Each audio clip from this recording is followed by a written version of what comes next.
ঠান্ডায় একদম জড়সড় হয়ে গেছে। সারা রাত এক ফোঁটা ঘুম হয়নি। সকাল থেকে ঝুম বৃষ্টিতে ভিজতে ভিজতে 6টা মানুষ প্রচুর পরিমাণ কষ্ট করে ফাইনালি আজকে আমরা চলে আসলাম কাপ্তাই লেকে। সো হ্যালো এভরিওয়ান, আজকে আমরা চলে আসলাম রাঙামাটিতে। আমি প্রচুর পরিমাণ ঘুরে বেড়াতে পছন্দ করি, এটা আমি অনেকবার বলেছি। যতবারই ঘুরতে যাই, যখন অনেক টাকা পয়সা খরচ হয়ে যায়, তখন মনে হয় যে আগামী 6 মাস আর কোথাও ঘুরতে যাব না। কিন্তু গাইস, বড় জোর 1 মাস এরপর থেকে মনের মধ্যে ডিপ্রেশন লাগা শুরু করে। মনে হয় যে মাগো কত বছর ঘুরতে যাই না, মনের ভেতরে এত খারাপ লাগতেছে। আর এই মনের ভেতরে এত খারাপ লাগা যে কই থেকে আসে একমাত্র মাবুদি জানে। যাই হোক, ঢাকা থেকে রাঙামাটিতে যাওয়ার জন্য আমি টিকিট কেটেছিলাম রবি এক্সপ্রেসে। আমি বরাবরই রবি এক্সপ্রেসে যাতায়াত করতে অনেক বেশি পছন্দ করি। আমাদের টিকিটের টাইম ছিল হচ্ছে রাত 10টা। টিকিট কেটেছিলাম আমি আব্দুল্লাহপুর থেকে। অনলাইনে অনেকবার কাটার ট্রাই করেছিলাম, কিন্তু অনলাইনে প্রাইস বেশি আসতেছিল। ভাবলাম যে অফলাইনে কেটে আসি, তাহলে 200-100 টাকা কম পাবো। কিন্তু গাইজ, কোনো লাভ হয়নি। Offline online same price. Dhaka to Rangamati আমাদের টিকিটের প্রাইস নিয়েছে পার পার্সন 1800 টাকা। রাত ঠিক 10টার দিকে আমি উত্তরা আব্দুল্লাহপুর যাই। সেখান থেকে শাটল বাসে করে আমরা চলে যাই আরামবাগ। আরামবাগে আমাদের সাথে যোগ হয় আরো 4 জন। ঢাকা টু রাঙামাটি আমাদের মেইন বাসটা আসলে আরামবাগ থেকেই ছিল। গাইস, অনেকদিন পরে আমরা একটা গ্রুপ ট্যুর দিচ্ছি। আমি বরাবরই একা একা ট্যুর করতে পছন্দ করি, কারণ ট্যুর মেট গুলো যদি আপনার মনের মতো না হয়, তাহলে ট্যুরে যাওয়ার পরে যে কি রঙ্গলীলা শুরু হয়, ঝামেলা জিনিসটা আমি একদমই পছন্দ করি না। তাই একা একাই ট্যুর করতাম। টাকা একটু বেশি খরচ হলেও মনের মধ্যে অনেক শান্তি নিয়ে ঘোরাফেরা করা যায়। আরামবাগ থেকে আমাদের বাস ছাড়ার কথা ছিল 11টা 40, কিন্তু সেই বাস ছাড়ে প্রায় রাত 12:30। যেহেতু রাতের টাইম, তাই রাস্তাঘাটের কোনো ভিডিও নিতে পারিনি। ডিরেক্ট আমরা চলে আসছি কুমিল্লা। এখানে আমাদের যাত্রা বিরতি দিয়েছে। যাত্রা বিরতিতে আমরা সবাই ভারী খাবারই খেয়ে নিচ্ছি, কারণ সারা রাত আমাদের জার্নি করতে হবে। এই জন্য কুমিল্লা যাত্রা বিরতিতে আমি বরাবরই খাবার খেতে অনেক বেশি ভয় পাই, কারণ এখানকার খাবারগুলো আমার কাছে বরাবরই ভালো লাগে না। এবার আমরা খেয়েছিলাম হচ্ছে চাটগায়া মেজানে। খাবার মোটামুটি ভালোই ছিল। এর আগেও আমি এই হোটেলের একটা ভিডিও দিয়েছিলাম। খাবার শেষ করে আমরা গাড়িতে উঠে পড়ি এবং গাড়িতে উঠে সবাই মিলে লম্বা একটা ঘুম দিই। এন্ড ঘুম থেকে উঠে দেখি যে আমরা রাঙামাটি চলে আসছি। যখন বাসে ছিলাম তখন থেকেই বাহিরে প্রচুর বৃষ্টি হচ্ছিল, আর এসি গাড়ির ভেতরে এমনি অনেক বেশি ঠান্ডা লাগে। ভাগ্যিস বুদ্ধি করে বাসা থেকে ওনারটা নিয়ে আসছি। রাঙামাটিতে নামার পরে আমার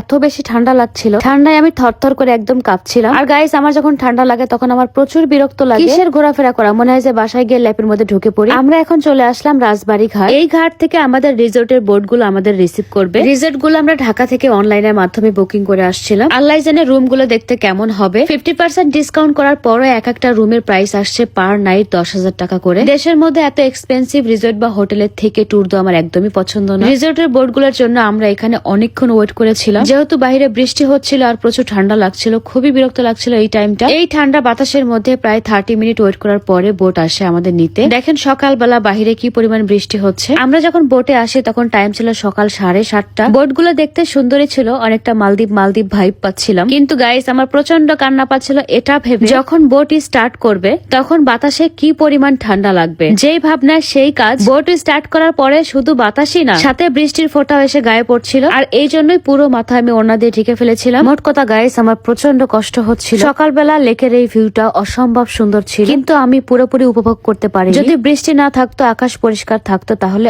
আরো বেশি সুন্দর লাগতো। আমরা আমাদের রিসোর্টে চলে আসছি। আমাদের রিসোর্টটা যে কি পরিমাণ সুন্দর। এই রিসোর্টের চারিপাশে পানি, মাঝখানে রিসোর্ট। বলতে গেলে শুধুমাত্র একটা দ্বীপের মধ্যে এই রিসোর্টটা। আমার নাচানাচি দেখে আপনারা বুঝতেই পেরেছেন জায়গাটা অসম্ভব সুন্দর। আমার মনে হচ্ছিল বাহিরের কোনো কান্ট্রিতে আমি একটা আইল্যান্ডে ঘুরতে আসছি। চারিপাশে পাহাড় দিয়ে ঘেরা, মাঝখানে পানি, আর পানির মাঝখানে হচ্ছে এই রিসোর্টটা। আমরা যাওয়ার পরপরই রিসোর্ট থেকে আমাদেরকে ওয়েলকাম ড্রিঙ্কস দেওয়া হয়। যেহেতু ওয়েলকাম ড্রিঙ্কস এর ভেতরে লেবু ছিল, তাই আমি একটু খাওয়ার পরে আর খাইনি। আমি অনেকক্ষণ ধরে ওয়েট করছিলাম কখন একটু চা দিবে। ভেজা শরীরে চারিপাশ থেকে বাতাস আসার কারণে অনেক বেশি ঠান্ডা লাগছিল। এই সময় একটু গরম চা খেতে পেলে অনেক বেশি ভালো লাগছে। 6 জনের জন্য আমরা 6টা চা অর্ডার করেছিলাম। চা দেখা মাত্র গাইস, আমার মনের মধ্যে এত খুশি খুশি লাগতেছিল। চাটা হাতে নিয়ে আমি একদম দিছি দৌড়। পুরো রিসোর্টটা এখন আমি ঘুরে ঘুরে দেখবো, কারণ আমাদের চেক ইন টাইম ছিল হচ্ছে দুপুর 12টা। আমরা যখন রিসোর্টে আসি তখন টাইম ছিল হচ্ছে সকাল 8টা। চিন্তা করে দেখেন এই 4 ঘন্টা এখন আমরা কি করব। যদিও খুব একটা বেশি খারাপ লাগতেছিল না, কারণ চারপাশে এত বেশি সুন্দর দেখাচ্ছিল। ভিডিও, ছবি, পিকচার সবকিছু মিলে টাইমটা মোটামুটি আমাদের ভালোই কেটে যায়। প্রায় 9:30টার দিকে আমাদের ব্রেকফাস্ট দিয়ে দেয়। আজকের ব্রেকফাস্টে আমরা খেয়েছিলাম খিচুড়ি, তার সাথে ছিল ডিম ভুনা, বেগুন ভাজি, দেশি মুরগি ভুনা, আর সাথে ছিল সালাদ। প্রথমে ভেবেছিলাম হয়তোবা খাবারটা খুব একটা বেশি ভালো হবে না, কিন্তু খাবার খাওয়ার পরে দেখি খাবার বেশ ভালো ছিল।